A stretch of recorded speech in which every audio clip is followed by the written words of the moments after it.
ಸರ್ಕಾರ ಕೆಂಪೇಗೌಡರ ಜನ್ಮ ದಿನಾಚರಣೆಯನ್ನು ಆಚರಣೆ ಮಾಡಿ ಅವರನ್ನು ಸ್ಮರಿಸ್ಕೊಳ್ತಕ್ಕಂಥ, ಅವರಿಂದ ಪ್ರೇರಣೆಯನ್ನು ಪಡಿತಕ್ಕಂಥ ಕೆಲಸವನ್ನ ಮಾಡ್ತದೆ. ಜೊತೆಗೆ ನಾಡಿನ ಜನತೆ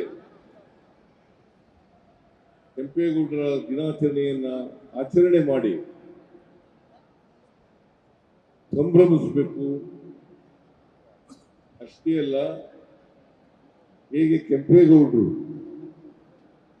ಸಮಾಜಮುಖಿಯಾಗಿ ಕೆಲಸ ಮಾಡಿದ್ರು, ಅದೇ ರೀತಿ ಪ್ರತಿಯೊಬ್ಬರು ಕೂಡ ಸಮಾಜಮುಖಿ ಆಗಲಿಕ್ಕೆ, ವಿಶ್ವಮಾನವ ದಾರಿಯಲ್ಲಿ ನಡೀಲಿಕ್ಕೆ ಪ್ರಾಮಾಣಿಕ ಪ್ರಯತ್ನವನ್ನು ಮಾಡಬೇಕು ಅನ್ನೋ ಕಾರಣದಿಂದ ಕೆಂಪೇಗೌಡರ ಜಯಂತ್ಯೋತ್ಸವ. ನಾನು ಈ ಸಂದರ್ಭದಲ್ಲಿ ಕೆಂಪೇಗೌಡರಿಂದ ನಮ್ಮೆಲ್ಲರಿಗೂ ಸ್ಫೂರ್ತಿ ಪ್ರೇರಣೆಯಾಗ. ಯಾಕಂತಂದ್ರೆ ಅವರು ಈ ನಾಡಿನ ಹೊರೆಯಾಗಿ ಒಂದು ಮಾದರಿ ಆಡಳಿತವನ್ನು ಕೊಟ್ಟಿದ್ರು.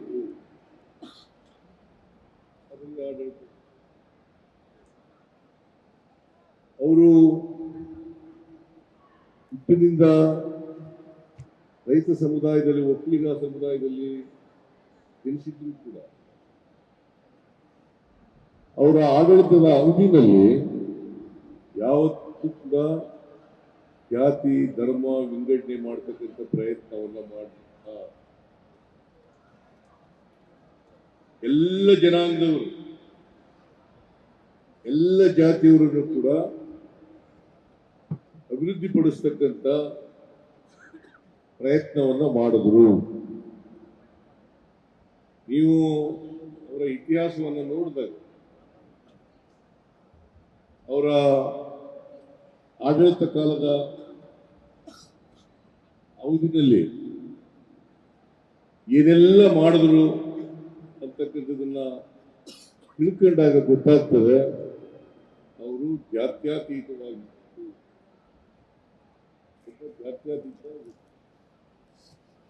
ಅವರು ಕೃಷ್ಣದೇವರಾಯರ ಕಾಲ, ಆ ಕಾಲದಲ್ಲಿ ಬೆಂಗಳೂರು ನಗರದ, ಬೆಂಗಳೂರು ಪ್ರಾಂತ್ಯದ ಆಡಳಿತರಾಗಿದ್ದರು. ಅವರನ್ನು ನಾಡ ಪ್ರಭು ಅಂತ ಕರೀತೀವಿ. ಅದಕ್ಕೆ ಅಂಬೇಡ್ಕರ್ ಅವರು ಹೇಳಿದ್ರಲ್ಲ, ಯಾರಿಗೆ ಇತಿಹಾಸದ ಅರಿವಿಲ್ಲವೋ ಅವ್ರು ಯಾರು ಕೂಡ ಭವಿಷ್ಯರು. ಅದಕ್ಕೋಸ್ಕರ ನಾವೆಲ್ಲರೂ ಕೂಡ ಇತಿಹಾಸವನ್ನು ಅರ್ಥ ಮಾಡ್ಕೋಬೇಕಾಗ್ತದೆ. ನಾವು ಅರ್ಥ ಮಾಡ್ಕೊಂಡು ತಪ್ಪುಗಳನ್ನ ತಿದ್ದುಕೊಂಡು ಮುಂದೆ ಈ ಮಾನವ ಸಮಾಜ ಇದೆಯಲ್ಲ, ನಾವೆಲ್ಲರೂ ಕೂಡ ಮನುಷ್ಯರಾಗಿ ಬಾಳ್ತಕ್ಕಂಥ ಪ್ರಯತ್ನವನ್ನ ಮಾಡಬೇಕು. ಎಲ್ಲರೂ ಮನುಷ್ಯರಾಗಿ ಬಾಳಬೇಕು. ನಾವು ಜಾತಿ ಧರ್ಮ ಎಲ್ಲ ಇದ್ರೂ ಒಟ್ಟಿಗೆ ಮಾನವನಾಗಿ ಬದುಕ್ತಕ್ಕಂಥ ಪ್ರಯತ್ನವನ್ನು ಮಾಡಬೇಕು. ಕೆಂಪೇಗೌಡರು ಅವರ ಆಡಳಿತ ಅವಧಿನಲ್ಲಿ ಯಾವತ್ತೂ ಕೂಡ ಜಾತಿ ಮಾಡಲಿಲ್ಲ. ಇವತ್ತೇನಾದರೂ ಬೆಂಗಳೂರು ಈ ಮಟ್ಟಕ್ಕೆ ಬೆಳೆದಿದ್ರೆ ಅದಕ್ಕೆ ಕೆಂಪೇಗೌಡರು ಕಾರಣ ಅಂತಕ್ಕಂಥದನ್ನ ಮರೀಲಿಕ್ಕೆ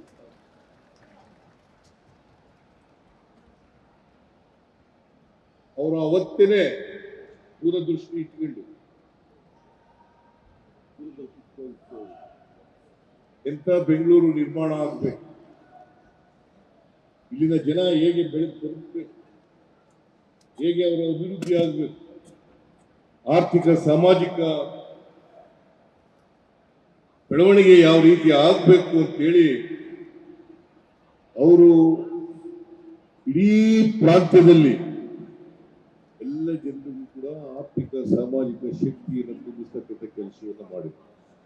ಇದೆಲ್ಲ ಗೊತ್ತಿದೆ. ಬೆಂಗಳೂರು ನಗರದಲ್ಲಿ ಯಾವುದೇ ಪ್ರಮುಖವಾದಂಥ ನದಿಗೆ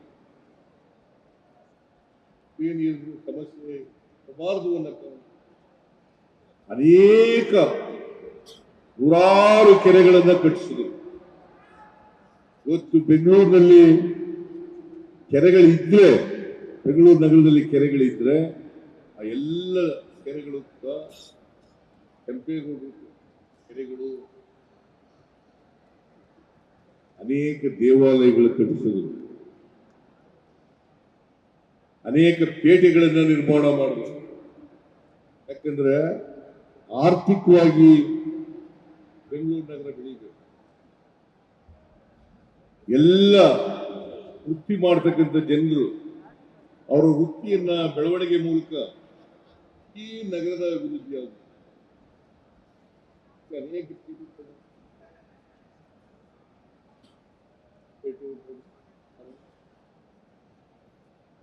ಪೇಟೆ, ನಗರದ ಪೇಟೆ,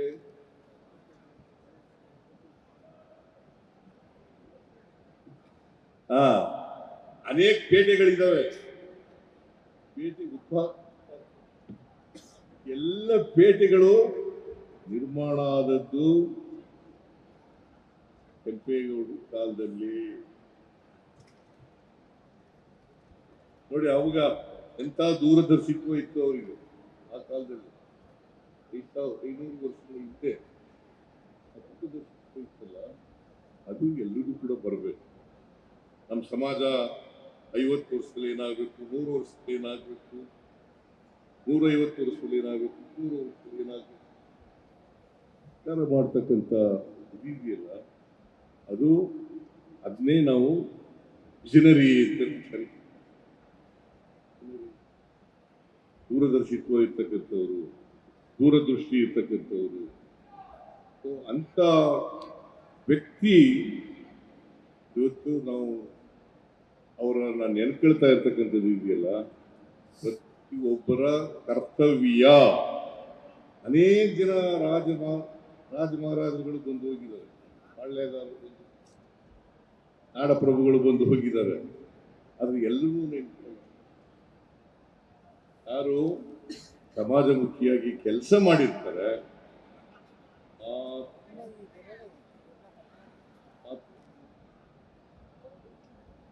ಅವರಿಂದ ಪ್ರೇರಣೆಯನ್ನ, ಸ್ಫೂರ್ತಿಯನ್ನ ಪಡಿತಕ್ಕಂಥ ಪ್ರಯತ್ನವನ್ನು ಮಾಡಿ. ಅದಕ್ಕೋಸ್ಕರ ಕೆಂಪೇಗೌಡರ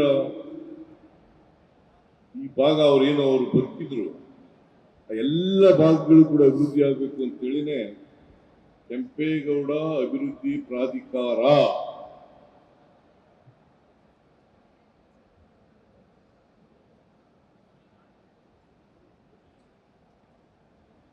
ಕೇಳಿಸಲ್ವಾ? ಈ ಕಡೆ ಕಿರಿಕಿರಿ ಕೇಳಿಸ್ತಾ ಇಲ್ಲ. ಕೆಂಪೇಗೌಡ ಅಭಿವೃದ್ಧಿ ಪ್ರಾಧಿಕಾರ, ಅದನ್ನು ಕೂಡ ಸಲಹೆ ಕೊಟ್ಟವರು ಪೂಜ್ಯ ಸ್ವಾಮೀಜಿಯವರು. ಅದರಂತೆ ಮಾಡಿದ್ದೇವೆ.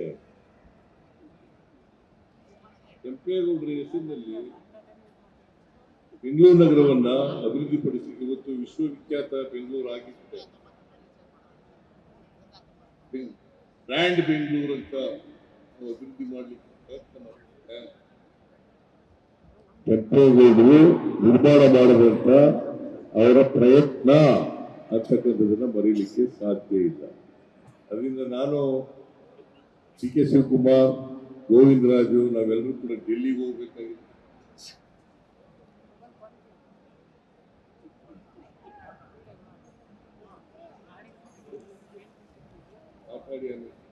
ವಿಧಾನ ಮಾಡಿ ನಾವು ಡೆಲ್ಲಿಗೆ ಹೋಗ್ತೀವಿ ಅಂತೇಳಿ ಆತುರಾತುರವಾಗಿ ಮುಗಿತು.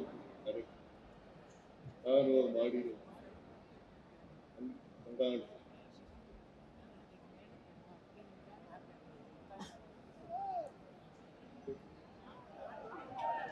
ಕೆ ಎಚ್ ಮುನಿಯಪ್ಪನವರು ಕೂಡ ಇದ್ದು ಮಾತಾಡ್ಲಿ ಅಂತೇಳಿ ಹೇಳಿ ಸೂಚನೆ ಕೊಟ್ಟು ಅವರಿಗೆ ಈ ಕಾರ್ಯಕ್ರಮ ಬಹಳ ಯಶಸ್ವಿಯಾಗಿ ನಡೆದಿದೆ.